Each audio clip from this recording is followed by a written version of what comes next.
ভাই এটা তো একদম রেগুলার হয়, এখনো অনেক কিছু ভুলে যাই। প্রথমত অনেক দিনের একটি কাজ, আমরা প্রত্যেক মাসে একটা লটে শুটিংটা করেছি।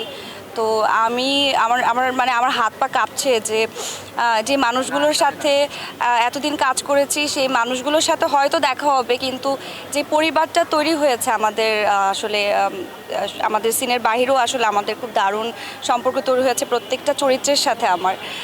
আমার ভীষণ খারাপ লাগছে, এবং এই খারাপ লাগার অনুভূতিটা আমি ক্যামেরার সামনে প্রকাশ করতে চাই না, কারণ এটা একান্তই নিজের।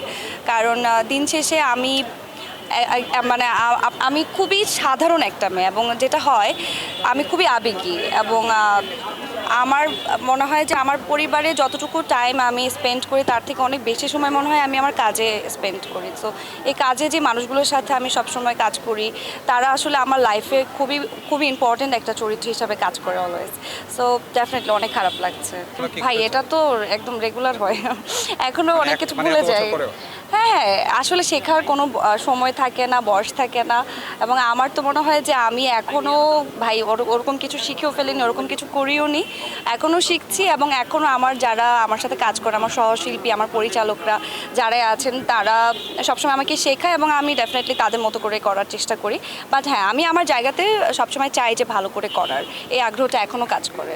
আচ্ছা, এই যে একটু আগেই তো আপনাদের মধ্যে একজন বললো যে আমাদের এই জুটিটাকে তারা খুব পছন্দ করে, এবং তার ওয়াইফ বলছিল যে আমাদেরকে গিয়ে যাতে প্রশ্নটা করা হয়। সো হ্যাঁ, সবাই আমাদের এই চরিত্রটাকে এত দারুণভাবে গ্রহণ করেছে। তারা অনেক সময় চিন্তা করে যে হ্যাঁ, ওনারা মনে হয় এরকমই। সো এই যে ভাবনাটা, এই জায়গাতে আমরা সার্থক, যে আমরা এই জিনিসটাই চেয়েছি যে দর্শকের কাছে ওই বিলিফটা যাতে হয় যে হ্যাঁ, আমরা যেই সিচুয়েশন আছে সেই সিচুয়েশনটা যাতে তারা ফিল করতে পারে। উপভোগ হচ্ছে, ভালো লাগছে। খায়রুল বাশার ভাইয়ের সাথে আগেও আমার বেশ কিছু নাটকে কাজ করা হয়েছে, সেগুলোতে এক ধরনের সাড়া পেয়েছি, কিন্তু এখানে আমি আসলে এত বিশাল সাড়া পেয়েছি যেটা আসলে আপনার অডিয়েন্সরাই জানেন।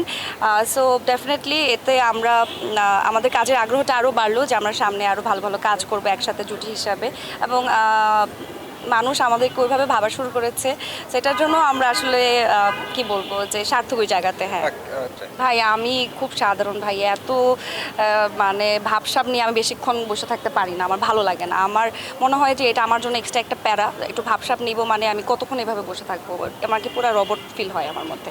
আমি খুবই আমার মতো করে থাকতে পছন্দ করি। আমি যখন সেটে থাকি আমি মানে সবার সাথে মিশে চলি, আমার মতো করে বসে থাকি, আমার মতো করে খাই, আমার মতো করে দুষ্টুমি করি, এবং আমার মনে হয় যে মানুষ বাঁচে বর্তমানে। সো বর্তমানটাকে আমি সবসময় এনজয় করি, এবং বর্তমানের মধ্যে আমি বাঁচতে চাই। সো এখানে এত ভাব ভঙ্গিমা ধরে আসলে লাভ নেই, জীবন কখন শেষ হয়ে যায় বলতে পারি না।